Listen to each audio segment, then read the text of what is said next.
যাইবো বাপের বাড়ি, পকেটে নাই আমার 1 টাকাও।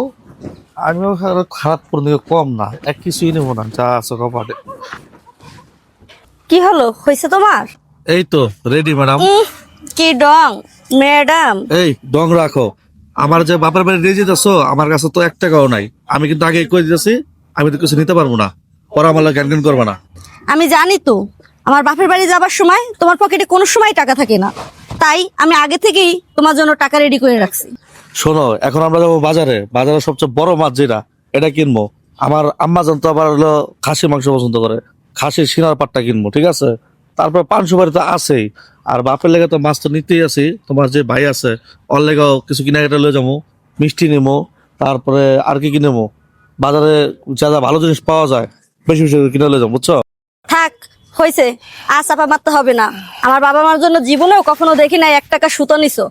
পরের টাকার ফুটানি কম দেখাও। চালু, বাইক টেস্টার দাও, যেতে হবে। আসসালামু আলাইকুম স্যার। স্যার গো, আমি 2টা দিন ধরে কিছু খাইনি। আমি স্যার ফুটপাতে থাকি, আমার বাপ মা কেউ নেই, আমগো না কেউ খাইতে দেয় না। স্যার আল্লাহর রাস্তায় 2 টাকা দিবেন স্যার, আমি একটা রুটি কিনে খাও। ইস, কি দুর্গন্ধ! এই, দূরে যাও, টাকা নাই, যাও দূরে যাও, দূরে যাও। আচ্ছা ম্যাডাম। এই দাঁড়াও, ধরো।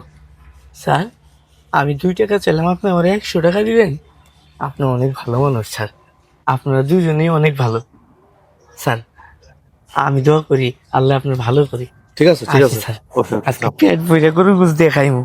এই, কি সমস্যা তোমার? কি সমস্যা মানে? সমস্যা কি তুমি বোঝো না? আমার বাবার বাড়ি যাওয়ার সময় তো কখনো তোমার টাকা থাকে না, বাইকের তেলটা পর্যন্ত আমার তুলে দেওয়া লাগে। একটা ফকিন্নির বাচ্চা আসলো, 2 টাকা চাইলো, 100 টাকা দিলা। জমিদারি ভাব দেখাও, হ্যাঁ?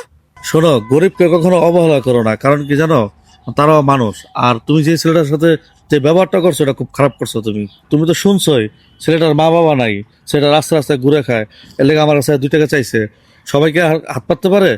তুমি কি পারবা এইভাবে সবার কাছে হাত পেতে টাকা চাইতে? হ্যাঁ, তুমি না ঠিকই বলছো, তুমি আমার বিবেকের দরজাটা খুলে দিলা। আমার না ছেলেটার সাথে ওরকমের খারাপ ব্যবহার করা উচিত হয় নাই। একটা কাজ করো, চলো আমরা বাবা মার জন্য অত কিছু না নিয়ে কিছু মিষ্টি নিয়ে যাই, বাকি টাকা দিয়ে ওই ছেলেটার মতো কিছু গরিবদের খাবার কিনে দেই। তুমি কি বলো?